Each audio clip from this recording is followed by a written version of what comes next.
Hey, what's up guys, Destin here, ATEM Off-Road. Thanks for stopping by and checking out today's video. Hope everyone's having a good day. I'm here with my son, Hayden, and we're gonna be working on our 1997 Jeep Wrangler TJ, installing a 1-inch body lift.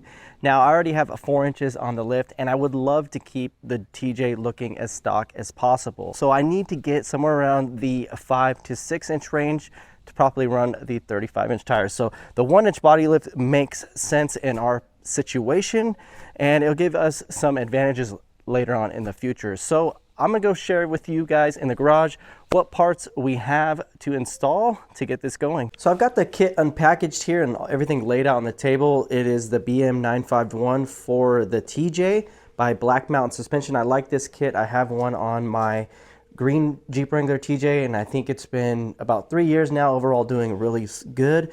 It's a really hard plastic, these pucks. These are the 2-inch diameter. You got 9 of those, and then you get 2 of the 3-inch in diameter. So a total of 11 body mounts. We've got 2 bump stops that have threads in them. I'm not sure what the tube is for. I didn't use it on the last installation.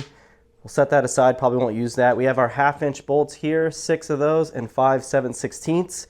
Then we have all the hardware to lower and drop the fan shroud housing. That's what this is for. And then all of this hardware here is for the transfer case drop linkages. So this will all be for the transmission transfer case. And we'll go ahead and get over to the Jeep and start loosening up some bolts to get these pucks installed.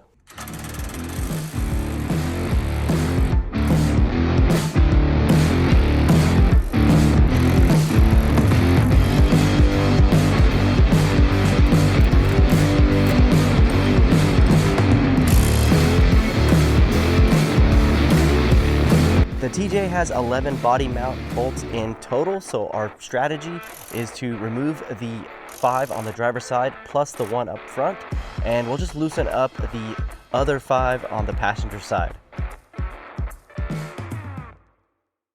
Next, I'm going to remove the headlights and get those out of the way. This will help install the bump stops and the removal of the radiator. So there's going to be 7 screws each headlight. Use a 15 Torx bit on my nut driver, and that easily got them off.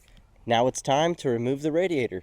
So there's 4 bolts attaching the fan shroud to the radiator, and then 6 bolts, 3 on each side of the radiator, attached to the front grille support.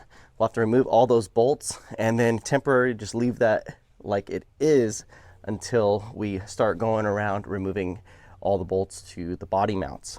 So these are going to be some helpful tools to remove the radiator and fan shroud. I'm using this short-handled ratchet wrench. It makes it really easy to get in those tight spaces. Grab a 7/16 socket and a couple wrenches and just get all of this removed.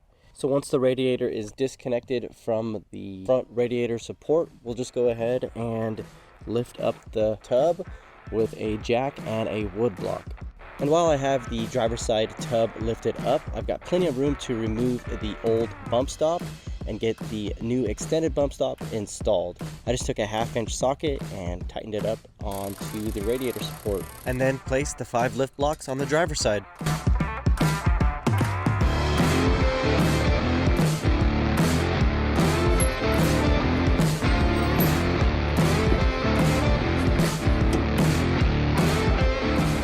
This is the last one for the driver's side. I'll just go ahead and fit it right between here and center it in position. So I just use this tool right here. It's tapered on one end, and I'll just use that to help guide the puck and center it over the bolt hole. Then we can lower the driver's side tub on the frame and get all of our bolts swapped out. We're going to install all 5 bolts on the driver's side, but we're not going to torque them yet, just get them started.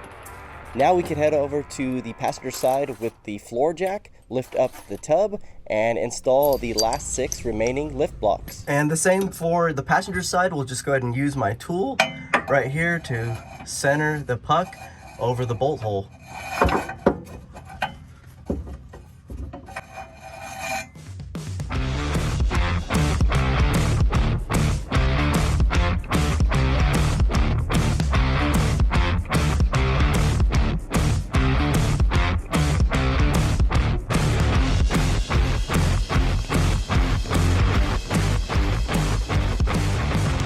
So there you have it. That is the 1-inch body lift. Pretty easy. Now I just got to go around all of the bolts and get them tightened down and torqued. So the 7/16 bolts use a 5/8 socket, and the 1/2-inch bolts use a 3/4 socket. For the 1/2-inch bolts, we'll torque those down to 50 foot-pounds, and the 7/16 bolts, we'll torque those down to 35 foot-pounds. We'll just get all 11 nicely tightened and torqued.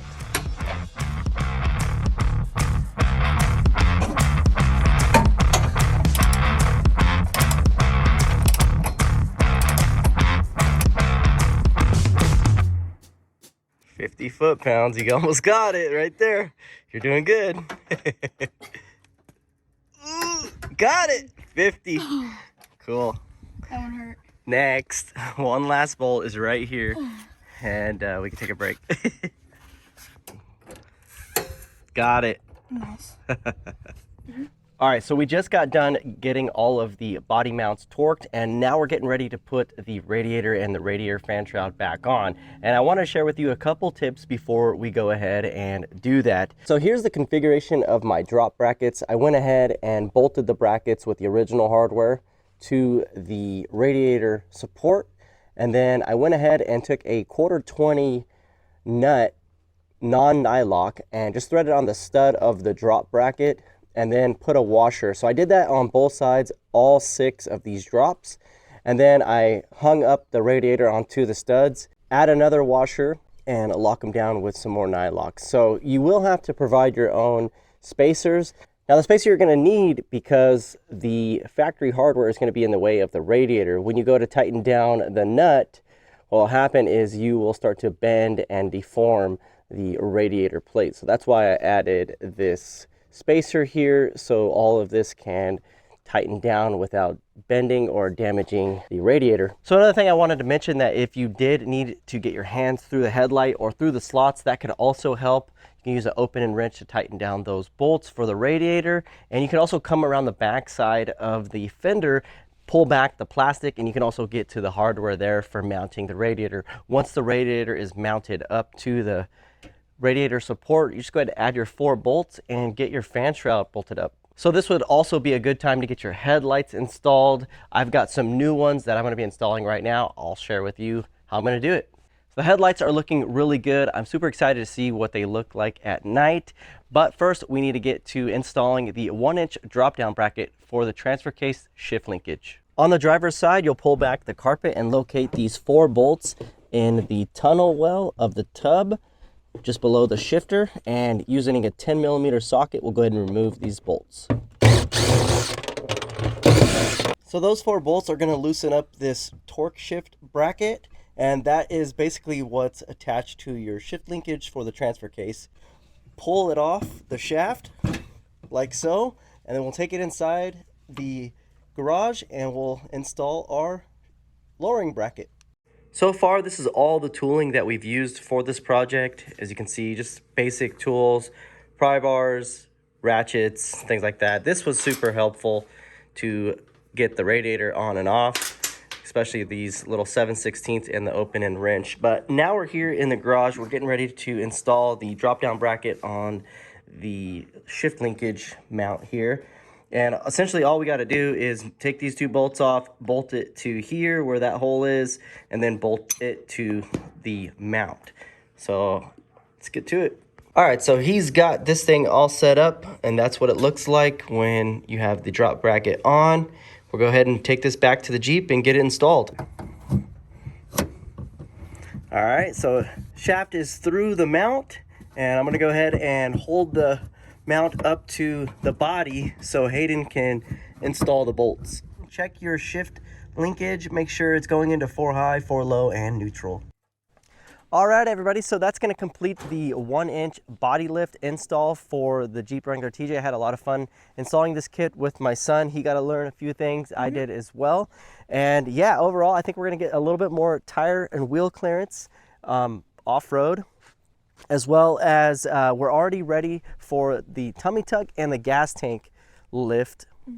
or tuck, if you will, and that's going to be happening sometime in the future. I'm not sure exactly when we're going to get to that, but we are ready. I really just wanted to get this one out of the way so we can start working on re-gearing these axles, getting them beefed up, and then basically building a budget crawler. So that's going to be episode 2. We'll get more involved as we get down the road. My son and I are planning a trip down into the Rubicon sometime around October with a friend, and we plan on running that course and just challenging ourselves and what we can do, and testing out the build for our TJ. So we look forward to that all coming from here into October this year. And yeah, I'm super excited for the channel. So with that, we're going to end the video here. If you guys like this content, make sure to give it a thumbs up, hit the like button, and we will see you on the next video. Have a good day. Peace out. Peace out.